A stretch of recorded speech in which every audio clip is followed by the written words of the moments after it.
વિદ્યાર્થી મિત્રો, last time પ્રથમ ક્રમની પ્રક્રિયા માટે સંકલિત વેગ સમીકરણની તારવણી કરેલી હતી અને એના જુદા જુદા પ્રકારના સંબંધો સૂત્રો આપણે સમજ્યા હતા. પ્રથમ ક્રમની પ્રક્રિયાના સંકલિત વેગ સમીકરણ નીચે તારવણી કરી એના ઉપર આધારિત કેટલાક દાખલાઓ આપણે ગણવાના છે. આપણી બુકની અંદર પણ લખાણ સંબંધિત પ્રશ્નો, સ્વાધ્યાયની અંદર કેટલાક દાખલાઓ, આ બધું એમાં આપેલું છે જ. કોયડાઓ સ્વરૂપે પણ આપેલા છે, એને તો આપણે ગણશું. પણ એની પહેલાં પ્રથમ ક્રમની પ્રક્રિયાના સંકલિત વેગ સમીકરણને સમજવા માટે કેટલાક દાખલાઓ આપણે એક્સ્ટ્રા વધારાના દાખલાઓ પહેલાં ગણીશું અને એ દાખલાઓ ઉપરથી સમજ મેળવ્યા બાદ આપણી બુકમાં આપેલા કોયડાઓ, લખાણ સંબંધિત દાખલાઓ કે પ્રશ્નો અને જે સ્વાધ્યાયમાં આને અનુરૂપ જે દાખલાઓ આપેલા છે એની આપણે ગણતરી કરીશું. તો સૌપ્રથમ એક દાખલો પ્રથમ ક્રમની પ્રક્રિયાના સંકલિત વેગ સમીકરણને સમજવા માટે એક દાખલો જે આપણે ગણવાનો છે, જેની રકમ મેં બોર્ડ ઉપર લખેલી છે કે કાર્બન ટેટ્રાક્લોરાઇડમાં ઓગાળેલા N2O5નું વિઘટન નિયત તાપમાને નીચે પ્રમાણે થાય છે. N2O5 દ્રાવણમાં છે, વિઘટન થવાથી 2 મોલ N1 અને અડધો મોલ O2 વાયુ નિપજ તરીકે મળે છે. આ પ્રક્રિયા પ્રથમ ક્રમની છે અને તેનો વેગ અચળાંક 5×10⁻⁴ સેકન્ડ ઇનવર્સ છે. તો એ સીધી વાત છે કે જો પ્રક્રિયા પ્રથમ ક્રમની હોય તો વેગ અચળાંક કેવળ સમય ઇનવર્સ થાય, એટલે સેકન્ડ ઇનવર્સની અંદર આપેલો છે. આ પ્રક્રિયા માટે N2O5 ની શરૂઆતની સાંદ્રતા 0.25 મોલારથી હોય તો 4 પ્રશ્નો આપણને પૂછ્યા છે. કે પહેલો પ્રશ્ન, શરૂઆતનો પ્રક્રિયા વેગ કેટલો હશે? બીજો પ્રશ્ન કે આ પ્રક્રિયાનો અર્ધાંશ સમય કેટલો હશે? ત્રીજો પ્રશ્ન, 75% પ્રક્રિયા પૂર્ણ થવા માટે કેટલો સમય લાગશે? અને ચોથો પ્રશ્ન છે કે પ્રક્રિયા શરૂ થયા બાદ 30 મિનિટના અંતે N2O5 અને NO2 ની સાંદ્રતા કેટલી હશે? તો આ જે પ્રક્રિયા છે આપણને આપેલી છે એ પ્રથમ ક્રમની પ્રક્રિયા છે, ફર્સ્ટ ઓર્ડર રિએક્શન છે. અને તો પછી જો પ્રક્રિયા પ્રથમ ક્રમની હોય તો પ્રથમ ક્રમની પ્રક્રિયાના સંકલિત વેગ સમીકરણને અનુસરે એ સ્વાભાવિક છે. આ સંબંધોનો ઉપયોગ કરી અને જે 4 પ્રશ્નો આપણને પૂછવામાં આવ્યા છે એની આપણે સૌપ્રથમ ગણતરી છે એ કરવાની છે. અહીંયા આપણે તમે જુઓ કે 2 માહિતી આપણને આપેલી છે કે વેગ અચળાંક કેનું મૂલ્ય આપેલું છે અને શરૂઆતની જે સાંદ્રતા છે એ આપણને આપેલી છે 0.25 મોલાર. એટલે અહીંયા આપણે તમે જુઓ કે અહીં શરૂઆતની સાંદ્રતા કે જેને આપણે R0 વડે દર્શાવીએ, R0, તો આ મૂલ્ય આપેલું છે 0.25 મોલાર. અને વેગ અચળાંક કેનું મૂલ્ય પણ આપણને આપેલું છે કે વેગ અચળાંક k બરાબર 5×10⁻⁴ સેકન્ડ ઇનવર્સ. આ આપણને આપેલું છે. તો આના પરથી પહેલો પ્રશ્ન જે છે કે પ્રક્રિયાનો શરૂઆતનો વેગ કેટલો, તો તમે યાદ કરો કે કોઈ પણ સમયનો પ્રક્રિયા વેગ તે સમયની સાંદ્રતા ઉપર આધારિત હોય છે. તો શરૂઆતના પ્રક્રિયા વેગનો આધાર શરૂઆતની સાંદ્રતા ઉપર હોય. તો પહેલો જવાબ જે છે કે શરૂઆતનો પ્રક્રિયા વેગ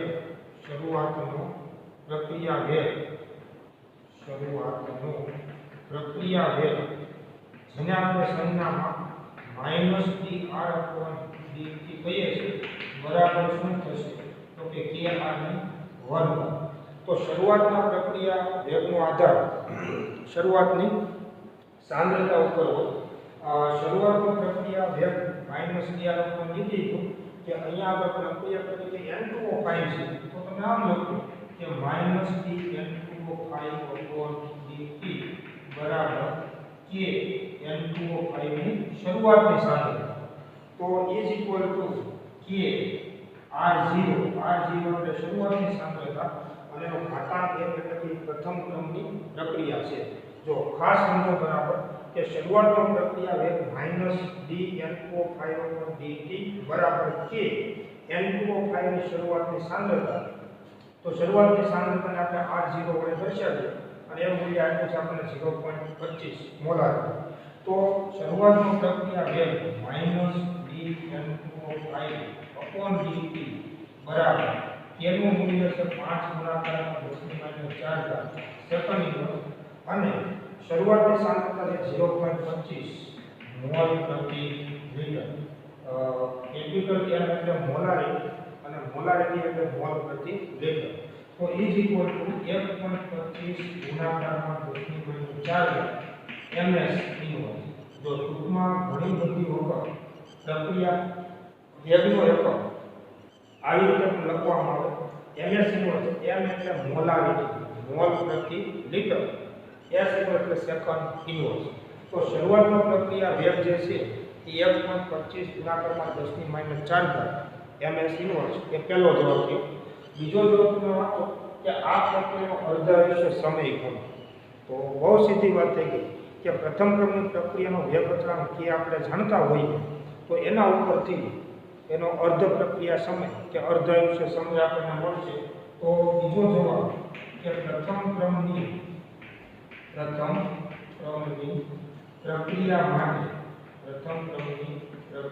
માટે T1 ના અર્ધ આયુષ્ય સમય બરાબર શું થાય? તો 0.693/k. હવે આ જે સૂત્ર આપણે સમજ્યા હતા એમાં વેગ અચળાંક કેનું મૂલ્ય આપણે મૂકી દઈએ તો T1 ના ઇઝ ઇક્વલ ટુ 0.693 છેદમાં કેનું મૂલ્ય આપણે જાણીએ છીએ 5 ગુણાકારમાં 10⁻⁴ સેકન્ડ ઇન્વર્સ. જો આનો તમે ભાગાકાર કરશો તો 0.693 છેદમાં 5 ગુણાકારમાં 10⁻⁴ સેકન્ડ ઇન્વર્સ. તો આ જો આપણને મળશે 0.83 ગુણાકારમાં 10⁻⁴ સેકન્ડ. જો છેદમાં જે 10⁻⁴ છે અંશમાં આવશે એટલે ધન થશે 10⁻⁴ સેકન્ડ.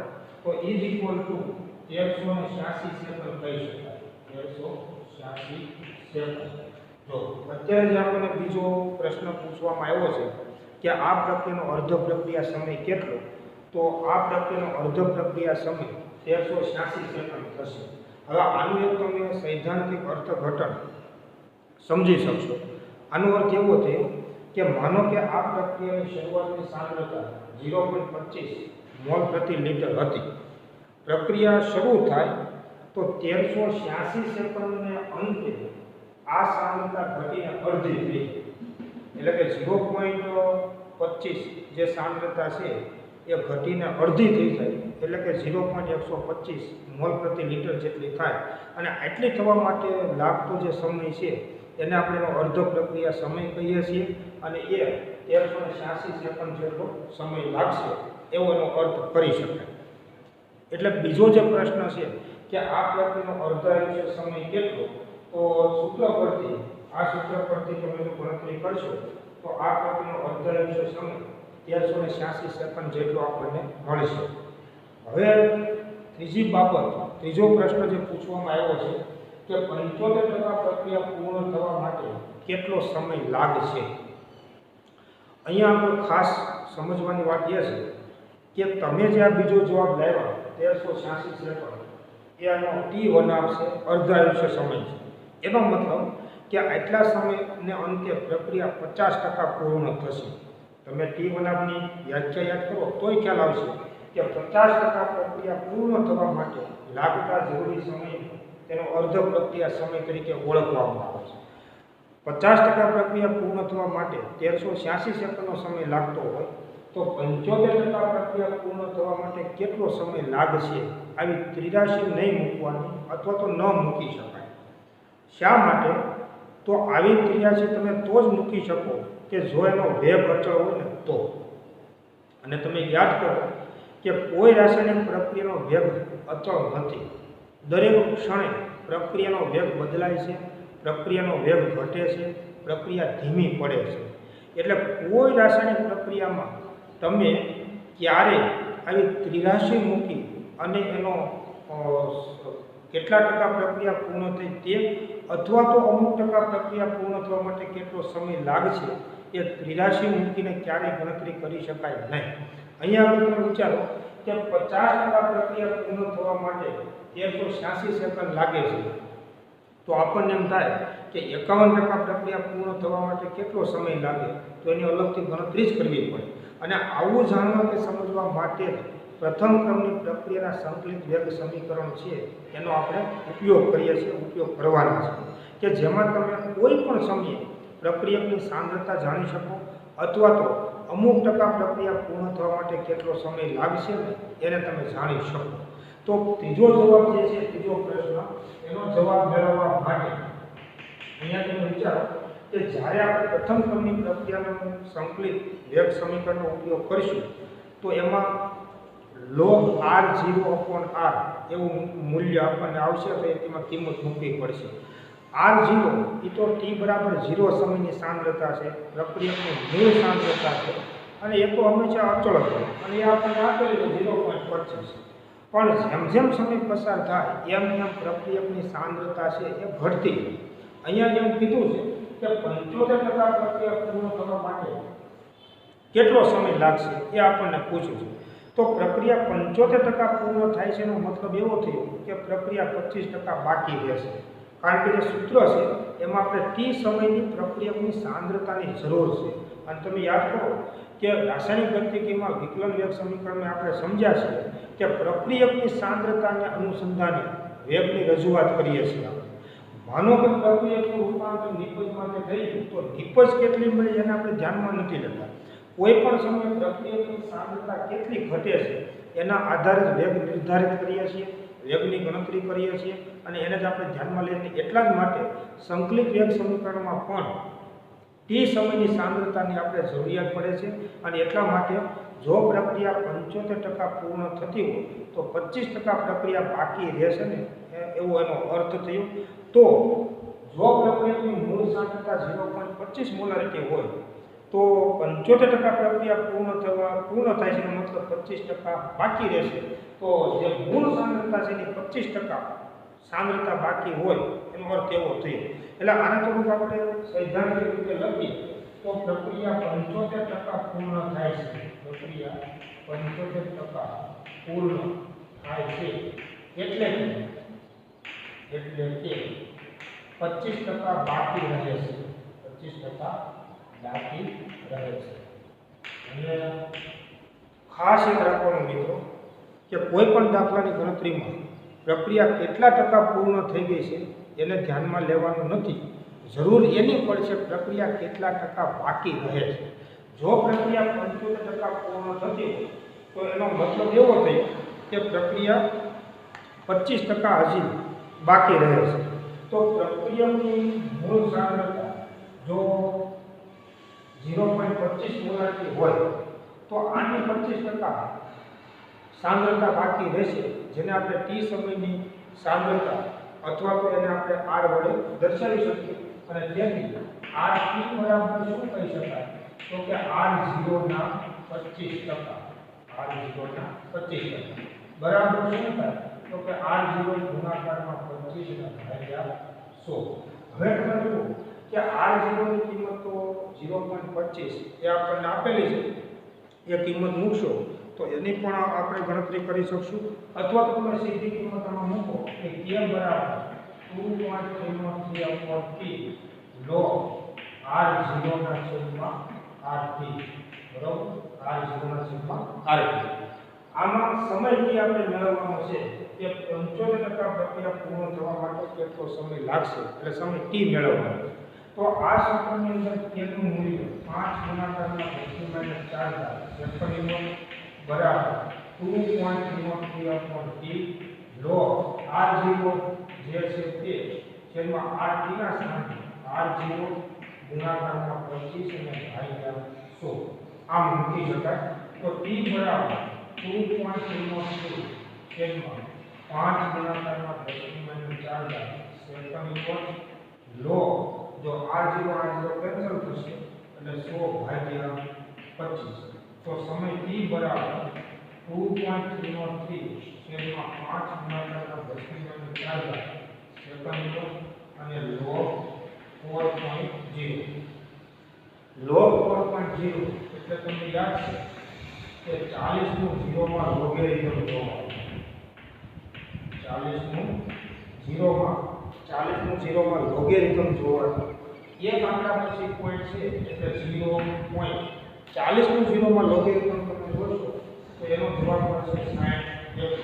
અને માટે આનો તમે ગુણાકાર ભાગાકાર જો કરશો તો આપણને જવાબ મળશે સમય t બરાબર 2773 સેકન્ડનો સમય છે એ આપણને મળશે.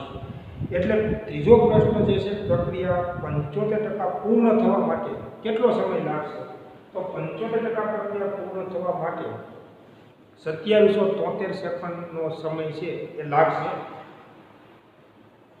કોઈ પણ સમયે હવે આપણને એમ થાય કે માનો કે પ્રક્રિયા 80% પૂર્ણ થવા માટે કેટલો સમય લાગશે? તો ફરી પછી આમ જ ગણતરી કરવાની. ક્યારેય 83 તમે મૂકી ન શકો એવું નહીં, ક્યારેય 83 મૂકવાની કે 50% પ્રક્રિયા પૂર્ણ થવા માટે 1386 સેકન્ડ સમય લાગતો હોય તો 75% પ્રક્રિયા પૂર્ણ થવા માટે કેટલો સમય લાગશે? આવી 83 ક્યારેય મૂકી શકાય નહીં. એ જે જવાબ આવે જો ખોટો હોય, કારણ કે પ્રક્રિયાનો વેગ અચળ નથી. જો પ્રક્રિયાનો વેગ અચળ હોય તો આવી 83 મૂકી શકાય, પણ એ રાસાયણિક પ્રક્રિયા માટે શક્ય નથી. અને એટલા જ માટે પ્રથમ ક્રમની પ્રક્રિયાના સંકલિત વેગ સમીકરણની તારવણી કરેલી છે. એના લેક્ચરમાં આપણે તમને સમજાવ્યું હતું કે આની જરૂરિયાત શા માટે ઊભી થઈ. તો કોઈ પણ સમયે પ્રક્રિયા શરૂ થયા બાદ અમુક સમયના અંતે પ્રક્રિયકની સાંદ્રતા કેટલી હશે એ જાણવા માટે પ્રથમ ક્રમની પ્રક્રિયાના સંકલિત વેગ સમીકરણની તારવણી છે એ કરવામાં આવે છે. તો 75% પ્રક્રિયા પૂર્ણ થાય છે મતલબ 25% બાકી રહે છે. તો t સમયની પ્રક્રિયાની સાંદ્રતા કેટલી? તો કે મૂળ સાંદ્રતાના 25%, જેને આપણે ગાણિતિક રીતે લખી શકીએ. અને આ સંબંધો કિંમતો આ સમીકરણની અંદર આપણે મૂકશું એટલે આપણને સમય t છે મળશે. અને જો 2773 સેકન્ડ જેટલો સમય છે એ આપણને મળે છે.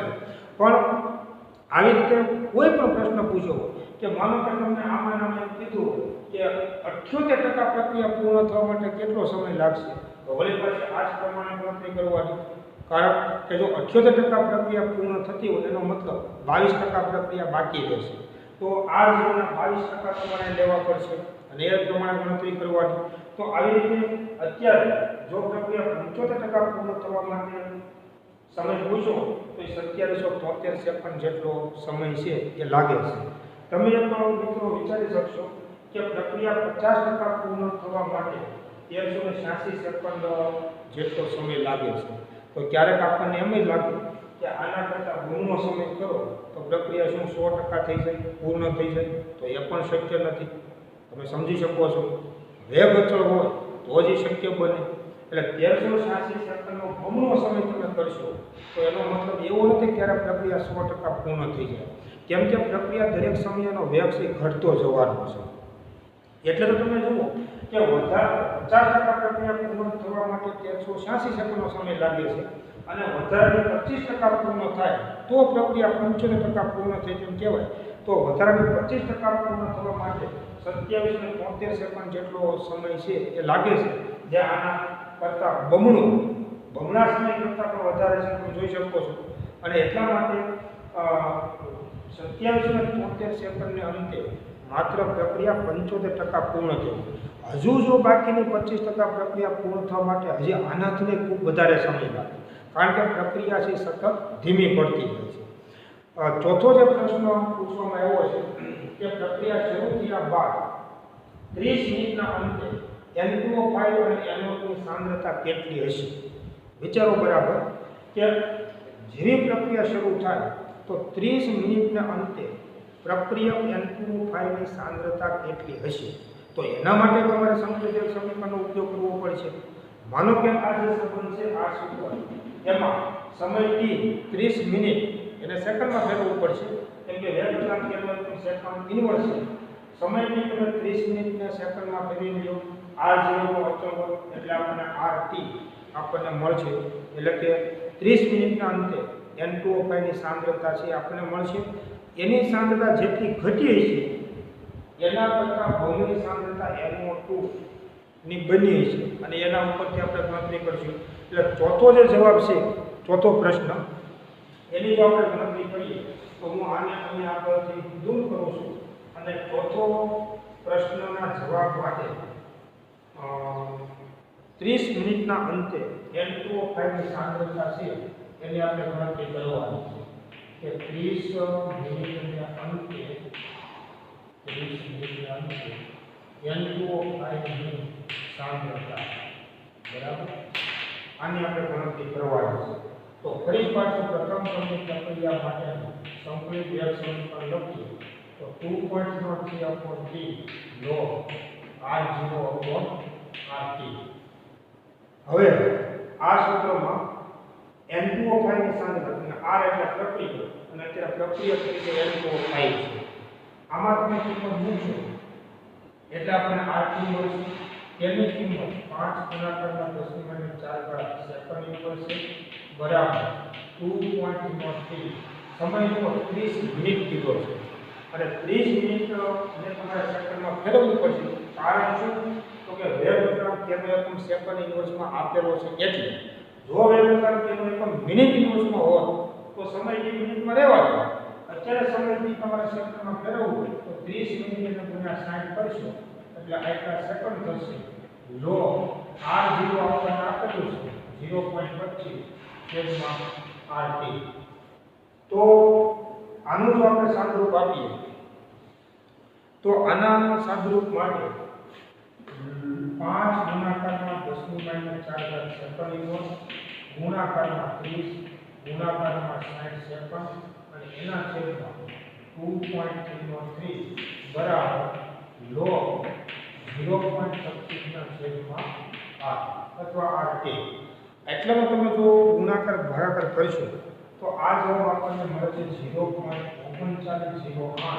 બરાબર log 0.25 ના છેદમાં RT હવે આ જે સ્વરૂપ મળ્યું તો એ log x બરાબર y જેવું સ્વરૂપ છે યાદ કરો કે log x બરાબર y હોય તો x બરાબર શું થાય તો કે nt log y log x બરાબર y હોય તો x બરાબર શું થાય તો કે nt log y અને તેથી 0.25 ના છેદમાં RT બરાબર શું થશે તો કે nt log 0.3908 અને હવે મિત્રો તમે યાદ કરો કે આપણે એન્ટી લોગેરિધમ જોતા શીખ્યા છીએ એન્ટી લોગેરિધમ હંમેશા પોઈન્ટ પછીના આંકડાનો જોવાનો એટલે 39 0 માં ડિફરન્સ 8 જોવાનો કોઈ પણ તમે એન્ટી લોગ જોશો તો જવાબ હંમેશા પોઈન્ટ પછી 4 આંકડા મળે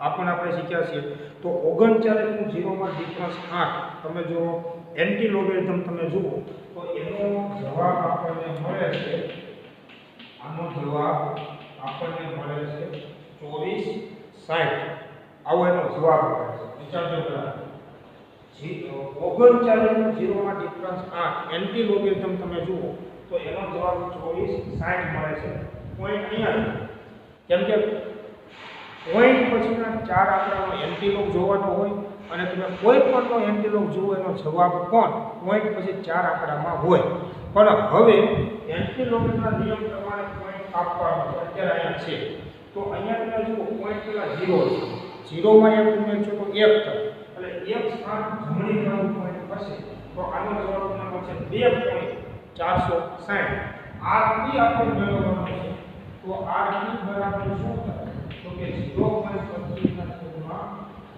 2.460 અને આનો તમે જો ભાગાકાર કરશો એટલે આ જવાબ આપણને મળશે 0.10 મોલ પ્રતિ લિટર 0.10 મોલ પ્રતિ લિટર એટલે ચોથા પ્રશ્નમાં પહેલો જવાબ તમે વિચારો કે 30 મિનિટના અંતે N2O5 ની સાંદ્રતા કેટલી તો કે 0.10 મોલ પ્રતિ લિટર વિચારો હતી કેટલી તો કે 0.25 મોલ પ્રતિ લિટર હતી 30 મિનિટના અંતે N2O5 ની સાંદ્રતા રહી કેટલી તો કે 0.10 મોલ પ્રતિ લિટર બાકી રહી તો કેટલી ઘટી તો 0.25 મોલ પ્રતિ લિટર હતી 0.10 મોલ પ્રતિ લિટર રહી એનો મતલબ 0.15 મોલ પ્રતિ લિટર સાંદ્રતા ઘટી અને પ્રક્રિયકની સાંદ્રતા જે ઘટી એનું રૂપાંતરણ નિપજમાં થયું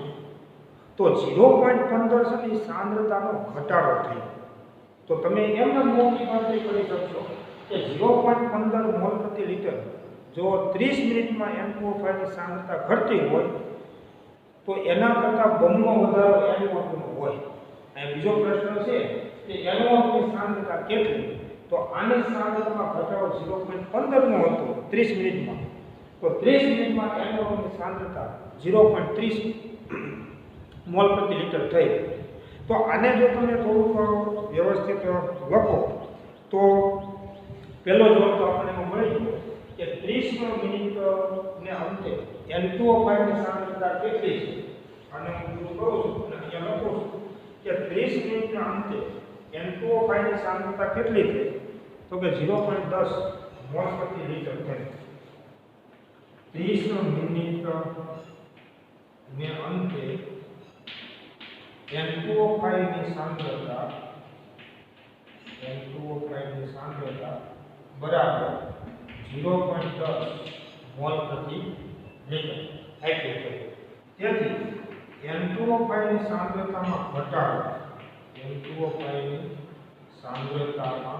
થતો ઘટાડો બરાબર કેટલું?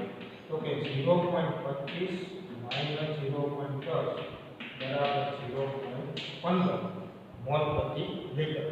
અહીંયા જો તત્વીય વૃદ્ધિ પ્રમાણ કે N2O5 ના 1 મોલનું વિઘટન થાય તો NO2 ના 2 મોલ બને છે.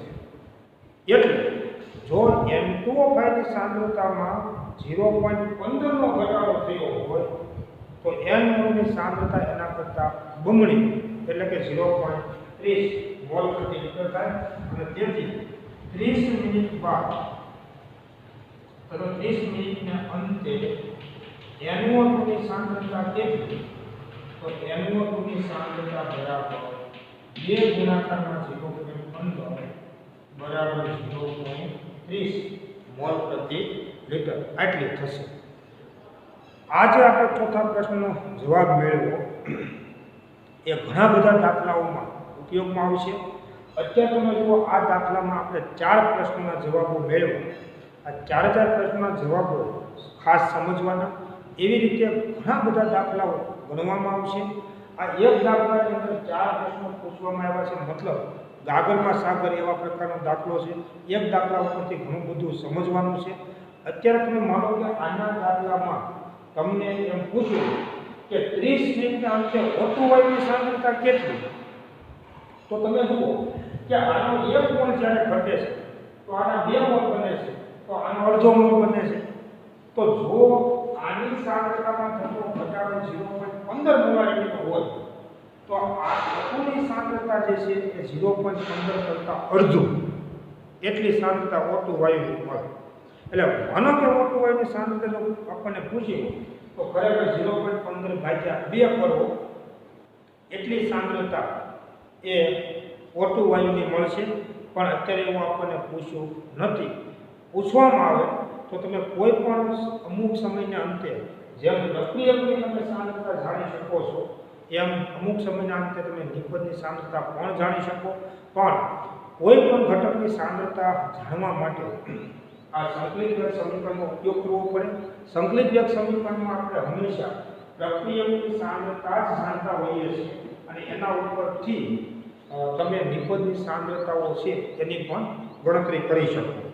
એક બીજો દાખલો આવા પ્રકારનો આપણને પૂછવામાં આવ્યો છે કે માની લો કે પ્રથમ ક્રમની પ્રક્રિયાના સંકલિત વેગ સમીકરણને સમજવા માટે એક બીજો દાખલો આપણે સમજીશું.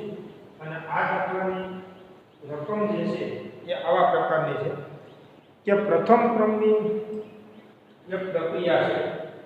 પ્રથમ ક્રમની એક પ્રક્રિયામાં પ્રથમ ક્રમની એક પ્રક્રિયામાં પ્રક્રિયકની સાંદ્રતા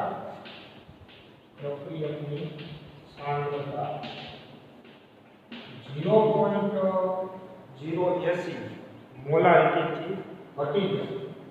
0.080 મોલારિટીથી ઘટી જાય 0.060 મોલારિટી થવા માટે 45 મિનિટનો સમય લાગે છે થવા માટે 45 મિનિટનો સમય લાગે છે.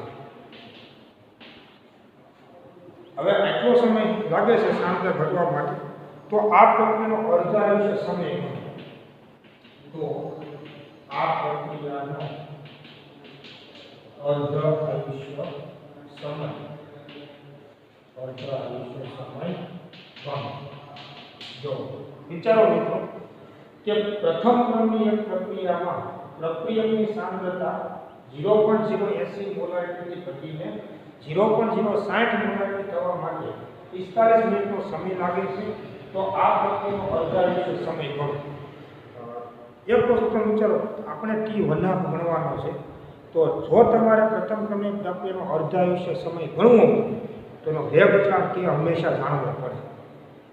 ક્યારે તમારે પ્રથમ ક્રમનો તમે T1 જાણતા હો તો એના ઉપરથી વેગ અચળાંક કે મળે, અથવા તો વેગ અચળાંક કે તમે જાણતા હો તો એના ઉપરથી T1 મળે. આ સિવાય કોઈ રસ્તો નથી. ગમે ત્યારે તમને કોઈ પણ પ્રશ્ન પૂછવામાં આવ્યો કે જો પ્રથમ ક્રમની પ્રક્રિયા માટે અર્ધ આયુષ્ય સમય તમારે જાણવો હોય તો એનો વેગ અચળાંક કે તમે જાણતા હોવા જોઈએ, અથવા જો પ્રથમ ક્રમની પ્રક્રિયાનો T1 તમે જાણતા હો તો તમે એનો વેગ અચળાંક કે જાણી શકશો. અત્યારે તમે T1 તમને પૂછ્યું છે તો તમારે પેલા વેગ અચળાંક કે નક્કી કરી લેવો પડે, તો જાણી લેવો પડે. અને વેગ અચળાંક કે જાણવા માટે તમને માહિતી આપી છે કે સાંદ્રતા આટલી હતી ઘટીને આટલી થવા માટે 45 મિનિટનો સમય લાગે છે. એટલે ફર્સ્ટ ઓર્ડર રિએક્શન માટે અથવા તો પ્રથમ ક્રમની પ્રક્રિયા માટે સંકેત સમીકરણ આપણે જાણીએ છીએ કે પ્રથમ ક્રમની પ્રક્રિયા માટે વેગ અચળાંક કે બરાબર 2.03/T log r0/r આપણે જાણી શકીએ. આમાં તમે કિંમત મૂકશો તો 2.03 સમય t 45 મિનિટ છે. એકમ ત્યાં આપેલો છે. log પ્રક્રિયકની મૂળ સાંદ્રતા શરૂઆતની કેટલી હતી તો કે 0.080 ભાગ્યા 0.060, કેમ કે 45 મિનિટમાં ઘટીને 0.060 જેટલી થાય છે. તો 2.303 છેદમાં 45 મિનિટ log આનો તમે જો ભાગાકાર કરીશું એટલે આ જવાબ મળશે આપણે 1.333. તો ઇઝ ઇક્વલ ટુ 2.303 છેદમાં 45. જો આનો આપણે લોગ જોવાનો છે અને તમે યાદ કરો કે લોગ જોતા પહેલા તમારે જે મૂલ્યનો લોગ જોવાનો છે એને તપાસ કરવાનો કે એક આંકડા પછી પોઈન્ટ હોવો જોઈએ. ન હોય તો ફેરવવાનો છે, હોય તો કોઈ પ્રશ્ન નથી. અત્યારે તમે જુઓ તો એક આંકડા પછી પોઈન્ટ છે એટલે આ પોઈન્ટનો કોઈ સ્થાન ફેરફાર કરવાનો નથી, માટે 0.13 માં ડિફરન્સ 3 તમે જુઓ 13 માં ડિફરન્સ 3. તો આ જવાબ મળશે આપણે 12.49. અને આનો તમે જો ગુણાકાર ભાગાકાર કરીશો એટલે આ જવાબ મળે છે 0.006392 અને એકમ આવશે મિનિટ ઇન્વર્સ. 0.06392 મિનિટ ઇન્વર્સ એટલું વેગ અચળાંક કે નું મૂલ્ય આપણને મળે છે. આના પરથી હવે આપણને T1 મળશે. તો હવે T1 બરાબર 0.693 ભાગ્યા તો 0.693 તેનું મૂલ્ય મળે છે 0.006392 મિનિટ ઇન્વર્સ. અને આનો તમે જો ભાગાકાર કરશો તો આ જવાબ આપણને મળશે 108.4 મિનિટ. બરોબર. અને તમે વિચારો કે કોઈ પણ પ્રક્રિયાનો અર્ધ પ્રક્રિયા સમય એ પણ એક સમય જ છે અને એટલેનો એકમ આવશે મિનિટ. મિનિટ અંશમાં આવશે એટલે મિનિટ થશે અને 108.4 મિનિટ એવો આપણને જવાબ મળે છે. ઘણી બધી વખત જો તમે T1 જાણતો હોય તો એના ઉપરથી તમે વેગ અચળાંક કે કરી શકો અને આ વેગ અચળાંક કેનો ઉપયોગ ઘણી વખત તમે આમાં કરશો. સાંદ્રતાઓ આપેલી તો તમને સમય T પણ મળશે. એવાય દાખલાઓ પૂછાય. તો ખરેખર કોઈ પણ દાખલાની રકમમાં આપણને શું આપ્યું છે અને આપણે શું મેળવવાનું છે એને ધ્યાનમાં રાખી અને કોઈ પણ દાખલો છે એ ગણી શકાય છે. આ બંને દાખલાઓ એક એક્સ્ટ્રા દાખલા છે, મતલબ આપણી બુકમાં આપેલા નથી. હું તમને આ પ્રકારની સંકલિત વેગ સમીકરણને સમજવા માટે અને જે દાખલાઓ આપણે હજુ ભણવાના છે એને સમજવા માટે કેટલાક આ રેફરન્સ માટેના દાખલાઓ છે એ આપણે જોઈએ છીએ. એક પ્રશ્ન આવો છે કે 30 અંશ સેલ્સિયસ તાપમાને થતી પ્રથમ ક્રમની પ્રક્રિયામાં પ્રક્રિયકોની સાંદ્રતા 40 મિનિટમાં 50% ઘટે તો વેગ અચળાંક મળે. હું રકમ બોર્ડ ઉપર લખું છું આપણી જાણકારી માટે. તો એની રકમ છે એ આવા પ્રકારની છે કે ત્રીજો દાખલો આપણે હવે સમજીએ. ત્રીજો દાખલો તો એક 30 અંશ સેલ્સિયસ તાપમાને થતી પ્રથમ ક્રમની એક પ્રક્રિયામાં કે 30 અંશ સેલ્સિયસ તાપમાને થતી પ્રથમ ક્રમની પ્રક્રિયામાં પ્રક્રિયકોની સાંદ્રતા